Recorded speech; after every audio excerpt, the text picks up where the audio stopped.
اس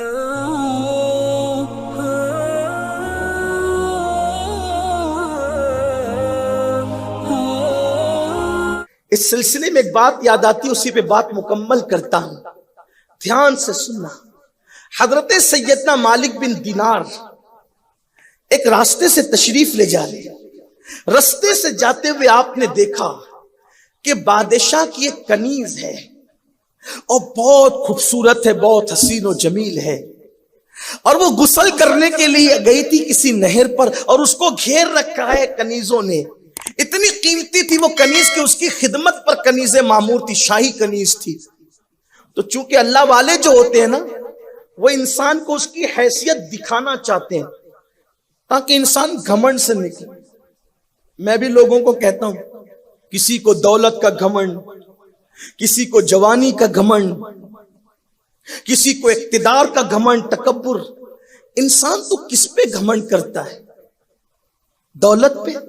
فرعون کا انجام دیکھ، شداد کا انجام دیکھ، اپنے اچھے مکانات پہ تو گھمنڈ کر رہا ہے، دیکھ لے نمرود کا انجام کہاں ہو؟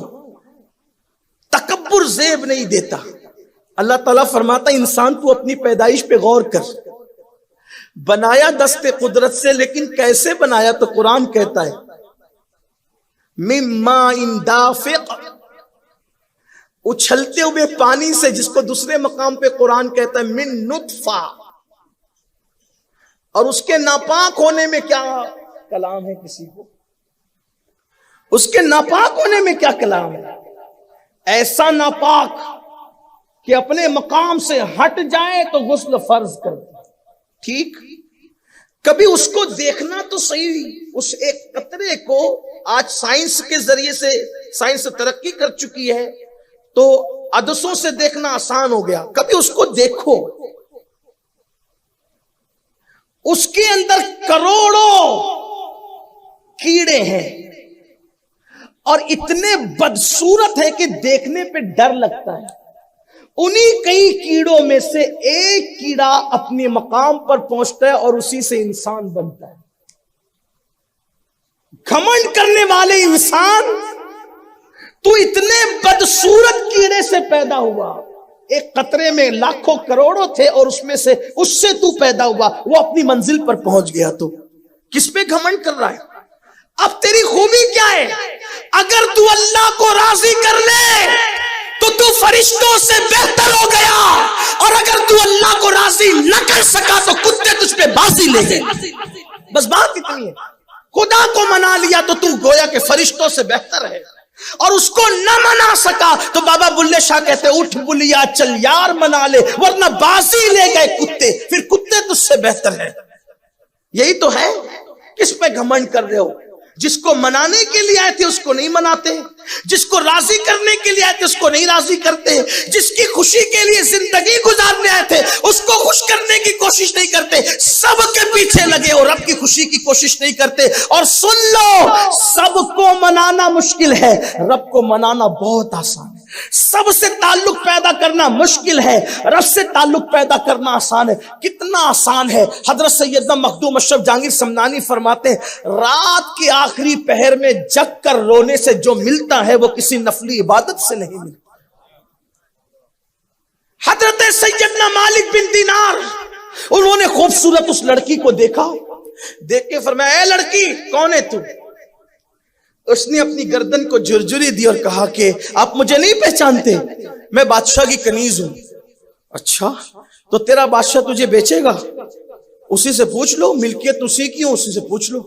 مالک بن دینار بادشاہ کے گھر تک گئے، اس کے محل تک گئے، کہی کنیز تمہاری؟ کہا ہاں ہماری ہے۔ بیچو گے؟ بادشاہ جانتا تھا مالک بن دینار کو، کہا بابا خریدو گے؟ کہا ہاں خریدنے آئے، بیچو گے؟ کتنے میں لوگ؟ کہا تم کو تمہاری امانت ہے، تمہاری چیز ہے، کتنے میں بیچو گے؟ کہا نہیں نہیں حضرت آپ خریدنے آئے تو پھر سودا تو آپ ہی کریں گے نا، بولیے کتنے میں لوگے؟ حضرت مالک بن دینار نے فرمایا بیٹا 2 کھجور دیتا ہوں، سوکھی کھجور چھوارے، 2 چھوارے دیتا ہوں، اسی پہ بیچ دے اس کو، اسی پہ بیچ دے اس کو۔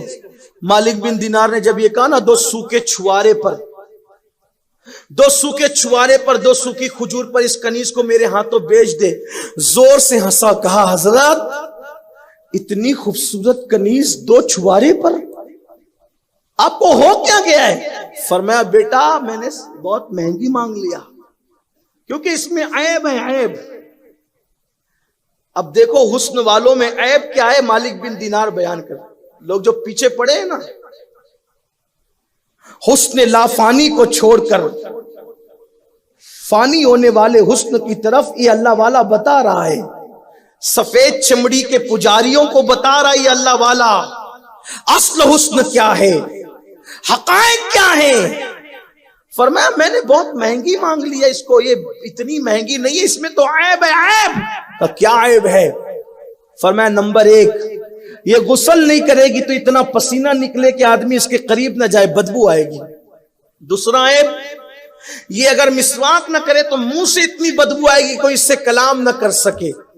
تیسرا عیب، اگر یہ مر گئی تو تجھے صدمہ دے جائے گی، اور اگر تو مر گیا تو یہ کسی اور کی ہو جائے گی، اس میں وفا نہیں ہے، بے وفائی ہے۔ ہنسا زور سے بادشاہ، کہتا ہے حضرت کوئی ایسی کنیز بھی ہے جس میں یہ 3 عیب نہ ہو؟ فرمایا ہاں وہ میرے پاس، وہ میرے پاس ہے۔ کہا وہ کون سی کنیز ہے؟ کہا اس کو غسل کی ضرورت بھی نہیں پڑتی، جتنا نہیں نہائے اتنا مہکتی جائے، اسے مسواک کی کوئی حاجت نہیں، اس کے منہ سے مشک کی خوشبو آتی ہے، اور اس میں یہ جو تیسرا ہے تیری کنیز میں اس میں نہیں ہے، یعنی وہ خود بھی نہیں مرے گی اور جس کو مل جائے وہ بھی نہیں مرے گا۔ ایسی کون سی کنیز ہے جو نہ مرے اور جو مل جائے تو وہ بھی نہ مرے؟ فرمایا اسی کو جنت کی حور کہتے ہیں، اور وہ مومن کی کنیز ہے، اسی کو جنت کی حور کہتے ہیں۔ وہ کہا حضرت اس کی قیمت کیا ہے؟ اب میرے جوانوں دھیان سے سن، کیا پوچھا؟ اس کی قیمت کیا ہے؟ فرمایا بہت سستی ہے بیٹا وہ۔ کہا کیا؟ کہا جب لوگ سو جایا کریں، رات کو لوگ سو جایا کریں، اس وقت کوئی اٹھے اور اٹھ کر اچھی طرح سے وضو کرے اور صرف 2 رکعت نماز اللہ کے لیے پڑھے اور اپنے گناہوں کو یاد کر کے 2 آنسو بہا لے، اس حور کا یہی مہر ہے، یہی اس کی قیمت ہے۔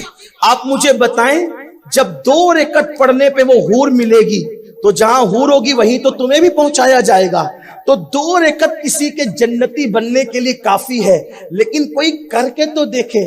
ہمارے پاس اس کے لیے ٹائم نہیں ہے۔ آؤ اپنی زندگی کا صحیح استعمال سیکھو، آؤ اپنے وقت کا صحیح استعمال سیکھو۔ سنی دعوت اسلامی اسی فکر کو جو ہمارے دلوں کے نیا خانوں میں کہیں دب گئی اور اس کو بھول گئے، اسی وہ درس اسلاف کا بھولا ہوا سبق سنی دعوت اسلامی یاد دلانا چاہتی ہے کہ اپنی راتوں کو آوارگی کی راہ پہ خرچ کرنے کی بجائے اپنی راتوں کو خدا خانے پر خرچ کرنے کی کوشش کرو، تاکہ ہماری قبر جنت کے باغوں میں سے باغ بن جائے۔ نادان جو عبادت انسان کی آخرت کو خوشگوار بنا دیتی ہے، وہ عبادت انسان کی دنیا کو بہتر کیوں نہیں بنا سکتی؟